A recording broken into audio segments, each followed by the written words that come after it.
In just a few weeks, the ArkLaTex will be able to experience, at least parts of the ArkLaTex will be able to experience a once-in-a-lifetime event, a total eclipse of the sun. So let's get to it by talking about, first of all, what is a total eclipse? Basically, what happens is that the moon, in its orbit between the sun and the earth, casts a shadow on the Earth's surface. In those areas that are in the shadow, basically everything turns dark. And if you're not in the area of totality, you will probably notice things get a little bit dimmer, as most of the sun here in the ArkLaTex in those areas that do not experience totality will be blocked out. So let's show you, first of all, how rare these events are. The last time that we were able to witness a total eclipse somewhere on the ArkLaTex was way back on June 8th of 1918, when the moon's shadow basically just covered a small sliver of the north and northeastern sections of the area. This show will be a little bit more exciting, as more of the ArkLaTex will be able to partake. You can see the path of the eclipse on April 8th will begin in southwest Texas, pass over the northwestern half of the ArkLaTex, and then exit the U.S. over Maine. So here are the details on the time that this will occur on April 8th. You can see over the western edge of the ArkLaTex, places like Pittsburgh, Mount Pleasant, Clarksville. Totality will begin at 1:44. Further to the north and east, it'll begin a few minutes later at 1:47 in Nashville and Dirks, and at 1:49 in Prescott.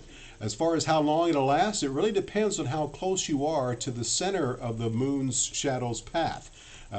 Basically, that's that blue line you see on this particular graphic. In those areas, it'll last more than 4 minutes. Closer to the edges of this, it'll last probably less than a minute. You can see in Linden, totality will last only 53 seconds. So the closer you are to that blue line, the longer the total eclipse will last. Now, as far as those areas that do not experience the total eclipse, you'll still get a pretty good show, as anywhere from 94 to almost 100% of the sun's disk will be covered by the moon.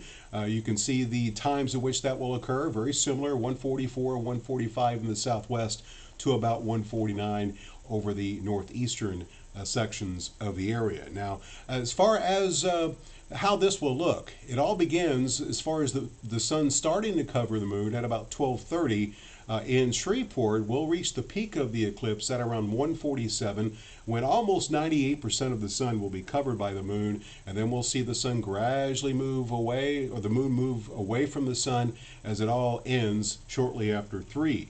In Texarkana, where you will experience totality for about 2 minutes and 23 seconds, that totality will begin at 1:47, again last for a couple of minutes, and then we'll see the eclipse, at least the partial eclipse at this point, end, as I mentioned, shortly after 3 o'clock. Now, as I record this, we're still a month away from Eclipse Day, and obviously it's a bit too soon to talk about weather, as obviously we're all rooting for a nice, clear, sunny day.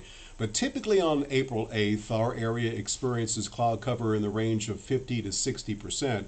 So odds are we will have some clouds around. We're all hoping we don't have any thunderstorms, and we have at least some breaks in those clouds, giving us an opportunity to view the eclipse, because, as I mentioned, they are extremely rare. Let's talk about the next chance of seeing an eclipse somewhere in the ArkLaTex. Very similar to the last one, actually.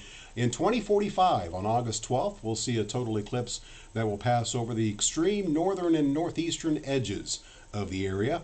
If you want a better show, you're probably out of luck, as the next time we'll see a total eclipse in Texarkana, it'll actually also be able to be seen in Shreveport, but unfortunately that date won't happen until July 9th of 2317. So again, on April 8th of this year, a month from today, we are looking at a rare opportunity to see a total eclipse of the sun, as the show begins shortly before 2 o'clock in the afternoon.